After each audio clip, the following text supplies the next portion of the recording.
This hour, more than 200 people are coming to Christine Blasey Ford's defense, the woman accusing Supreme Court nominee Brett Kavanaugh of sexual assault. The hundreds of supporters graduated from the same high school as Ford.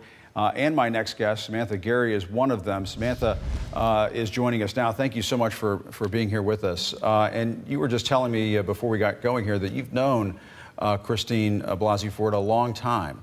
40 years. What is she like, and what do you think she's going through right now?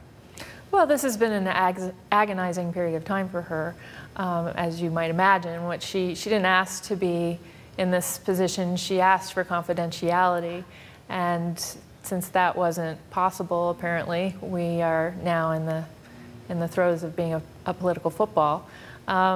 She's a very private person, and she's a very substantial woman of great intellect and integrity. She's a biostatistician. Which is even hard for me to say, so I have great admiration for that alone. And she is someone who's really devoted her career to accuracy and data and facts. She's someone who doesn't put pen to paper unless she can prove it. So we have So she knows the full weight of what she's alleging and what she's doing. Absolutely. And what's your sense of what she's going to do? Because everybody is now waiting to see, is she going to testify? Is she going to come out publicly and talk about what she has said in this letter to the committee? I don't know what she's going to do. I really don't. I think that she might not even know what she's going to do right now. This has all come on her very quickly since her name was released. And there are an awful lot of things coming at her right now. I think that the careful consideration she's giving to how she handles this should be a lesson to everyone involved in this process, that we all need to take a deep breath and consider how we're going to move forward with this information. And I'm sure you've been listening to all the political debate over her coming forward and so on. A lot of the Republicans are complaining on the Judiciary Committee that this is an 11th hour, last-ditch effort to derail Judge Kavanaugh's nomination, basically to get revenge for Merrick Garland and so on. Knowing Christine Blasey Ford personally, do you think she would be a part of that if that was what was going on? Well, you know, I understand that this is highly inconvenient to the Republicans' agenda right now. But what Christine has done, she wasn't part of any of the decisions of how the information she put forward was handled.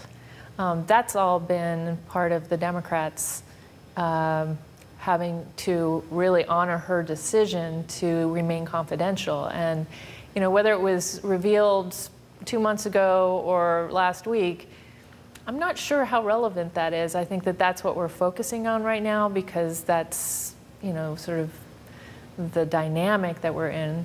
But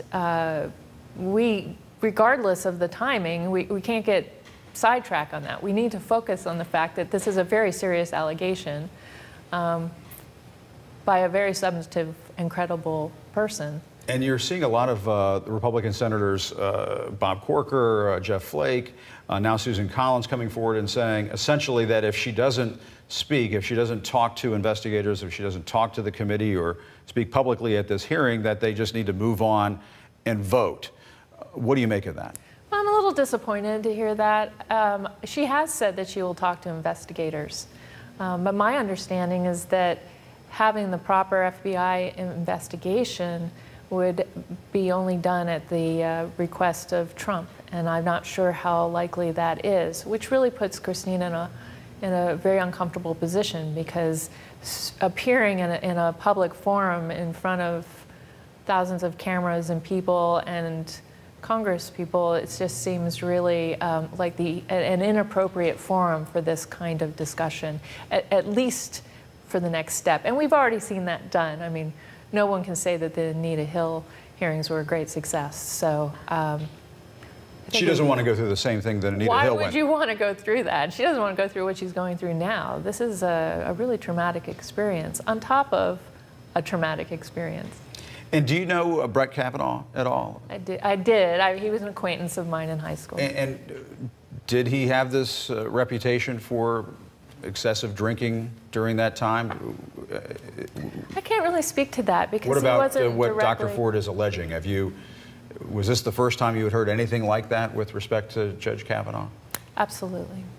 It's not the first time I've heard anything like that in terms of the community of women that I know, and not regarding him, but those sorts of things went on. A lot. You know, one of the things that's been surprising to me as I've gotten involved in this in the last couple of days is how many women of my class have come forward to me in this last few days and said, I had similar experiences in high school, and this hits me very deeply, and it's very... Not with Brett Kavanaugh, but with other boys. Not with Brett Kavanaugh, but with other boys in our community, and we all feel that if we were in her shoes, we'd want to be taken seriously as well. Okay. Well, we appreciate your time very much, Samantha Guerry. Thank you very much. And obviously your friend has a big story to tell.